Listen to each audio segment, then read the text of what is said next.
ఓం గం గణపతయే నమః. ఐం సరస్వత్యై నమః. శ్రీ గురుభ్యో నమః. హరి ఓం. ఆదిత్యాయ చ సోమాయ మంగళాయ బుధాయ చ గురుశుక్రశనిభ్యశ్చ రాహవే కేతవే నమో నమః. ఓం నవగ్రహదేవతాయై నమః. వాగర్ధావివ సంపృక్తో వాగర్ధ ప్రతిపత్తయే జగతః పితరో వందే పార్వతీ పరమేశ్వరో ఉమాశంకరాభ్యాం నమః. వీక్షిస్తున్నటువంటి ప్రేక్షకులందరికీ కూడా సూర్యనారాయణుడి యొక్క అనుగ్రహముతో ఆయురారోగ్యములు అష్టైశ్వర్యములు కలగాలని, అలాగే మనకి ఈ ఫిబ్రవరి మాసంలో 13వ తేదీ నుండి కూడా మార్చి 14వ తేదీ వరకు సూర్యుడు మకర రాశిలోంచి కుంభరాశిలోకి తన యొక్క సంచారాన్ని సంక్రమణం ద్వారా ప్రవేశించబోతున్నాడు.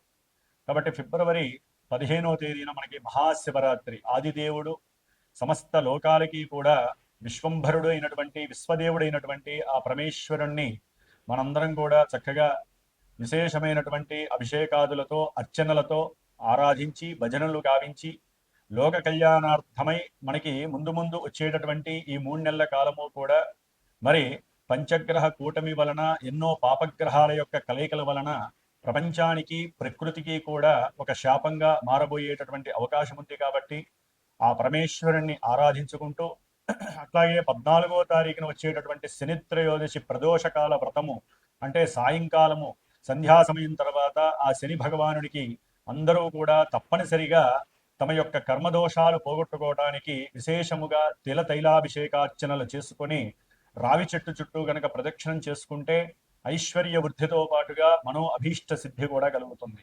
ముఖ్యంగా మనకి ఈ ఫిబ్రవరి మాసంలో సూర్య సంక్రమణంతో పాటుగా ఇప్పటికే రాహువు కుంభరాశిలో తిష్ట వేసుకొని అది శని ఇంట్లో మరి వ్యాపారానికి బుద్ధికి నరాలకి తెలివితేటలకి మనం మాట్లాడే ప్రతి మాటకి సంభాషణలకి కూడా బంధుమిత్రాదులతో కలయికతో పాటుగా అన్ని రకాలైనటువంటి యాక్టివిటీస్కి శరీరం అసలు చేతనత్వంగా ఉండాలంటే బుధగ్రహము మరి విశేషమైనటువంటి ఫలిత రూపకంగా మనకు ఉండాలి. మరి ఆయన ఆల్రెడీ ఫిబ్రవరి 3వ తేదీన రాహుతో కలిసి కుంభరాశిలో ప్రవేశం జరిగింది.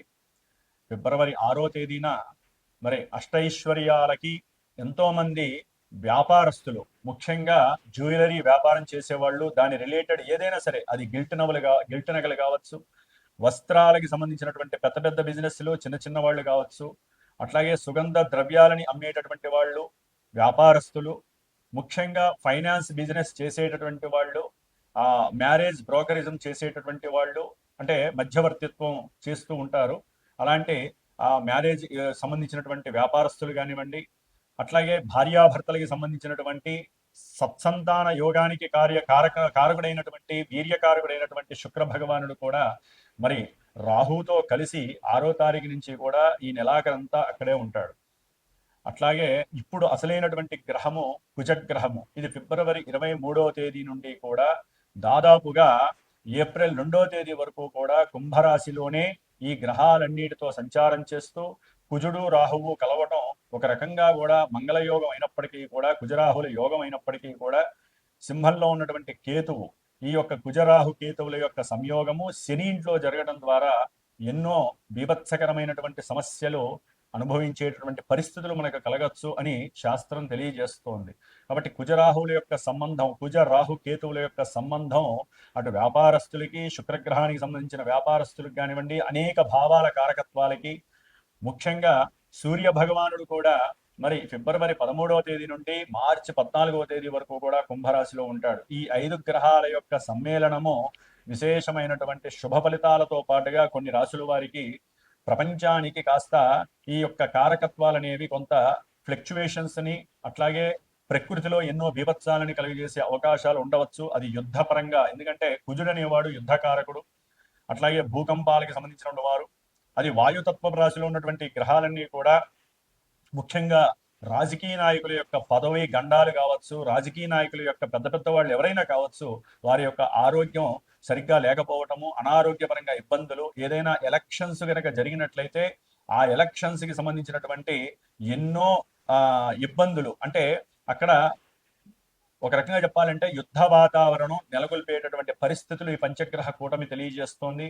అట్లాగే మన సామాన్యంగా చూసుకున్నట్లయితే కనుక ఎవరి యొక్క జాతకాలలో అయితే కుజదోషాలు ఉంటాయో, రాహుకేతువులతో కూడినటువంటి కాలసర్ప యోగ దోషాలు ఉంటాయో, అట్లాగే ఎన్నో రకాలైనటువంటి శుక్రగ్రహ దోషాలు ఉంటాయో, వ్యాపార దోషాలు, వీటన్నిటికీ కూడా ఈ యొక్క పంచగ్రహ కూటమిలో గనక ఎవరైతే గనక సుబ్రహ్మణ్యేశ్వర స్వామి ఆరాధన చేస్తారో, ఎవరైతే ఈ కుజరాహుకేతువుల యొక్క జప ఆరాధనలో పాల్గొంటారో వారికి వారి జాతకంలో ఉన్నటువంటి కుజదోషాలు కావచ్చు, సర్పదోషాలు కావచ్చు, మాతా పితృదోషాలు కావచ్చు, ఎన్నో రకాలైనటువంటి సమస్యలకి చెక్ పెట్టేటటువంటి సమయంగా మనం భావించాలి.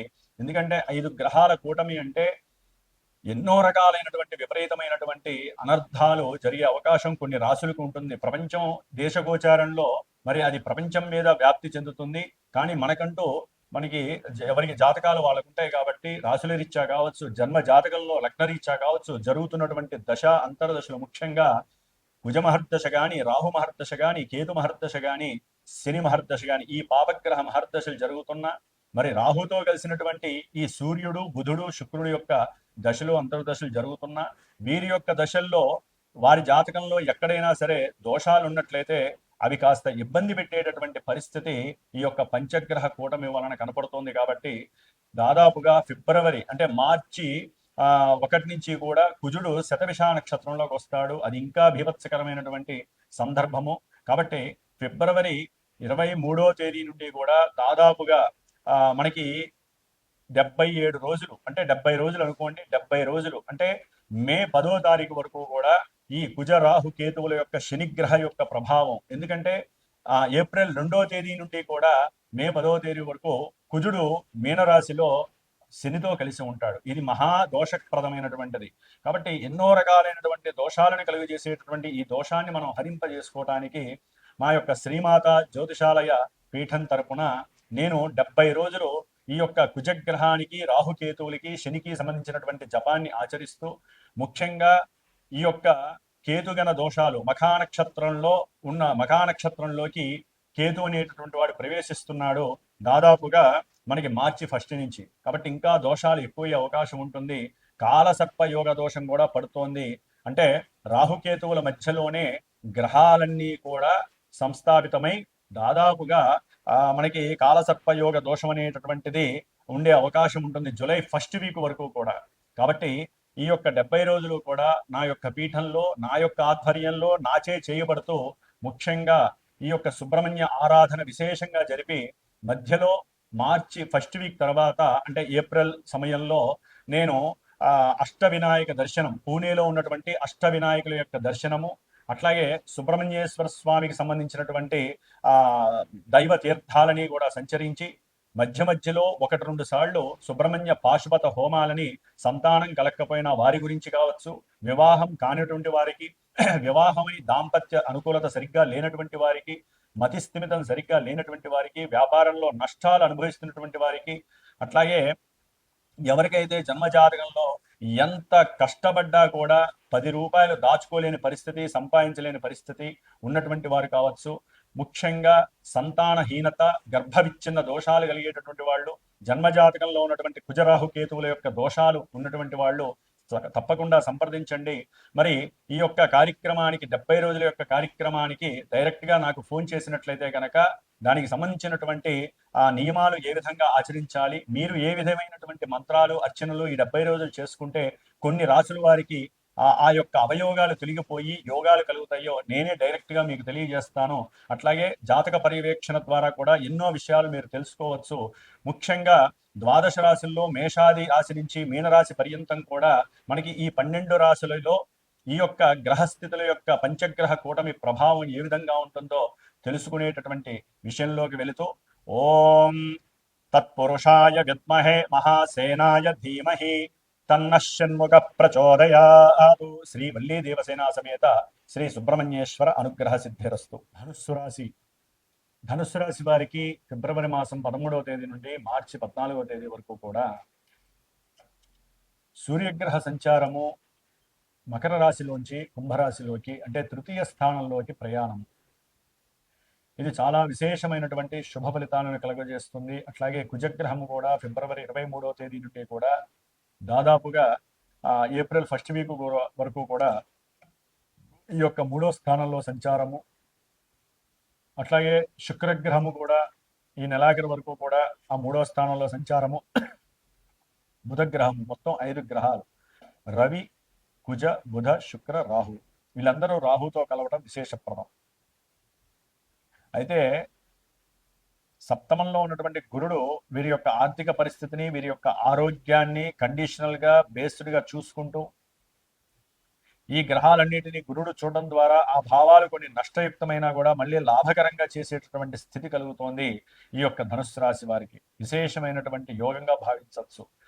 తృతీయ స్థానంలో ధైర్యము, ఏ విషయాన్నైనా సరే, అది గవర్నమెంట్ జాబ్సా, లేకపోతే ఏదైనా వ్యాపారం పెడదామా, లేకపోతే తండ్రితో విడిపోయిన వాళ్ళు తండ్రితో మాట్లాడే ప్రయత్నం చేయడం, తండ్రి యొక్క ఆరోగ్యం రికవరీ కావటం, అట్లాగే సాహసోపేతమైనటువంటి కొన్ని నిర్ణయాల ద్వారా భూ గృహ నిర్మాణాదుల విషయంలో కానీ, వాటి యొక్క కట్టడాల విషయంలో, అంటే వాటికి కట్టడానికి కావాల్సినటువంటి ధన విషయంలో కావచ్చు, ఏదైనా ఒక రియల్ ఎస్టేట్ వ్యాపారులతో మాట్లాడటము, భూములు కొనడానికి ప్రయత్నపూర్వకంగా ఆ ప్రయత్నాలు ఇంకా ముమ్మరం చేయటం,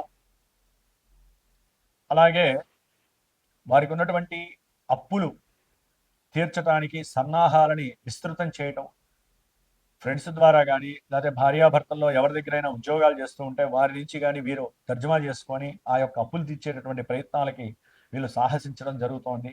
వ్యాపార రీత్యా జరిగే, అంటే వీరు ఏదైనా వ్యాపార పరంగా భాగస్వామ్య వ్యాపారాలు చేయాలన్నా, లేదా వీరు ఏదైనా వృత్తి ఉద్యోగపూర్వకంగా ప్రయత్నాలు చేయాలన్నా బుధగ్రహం మాత్రం కాస్త ప్రతికూలంగా ఉందనే చెప్పుకోవాలి. కొన్ని అబద్ధాలు ఆడాల్సిన పరిస్థితి వ్యాపారంలో ఎదగాలంటే.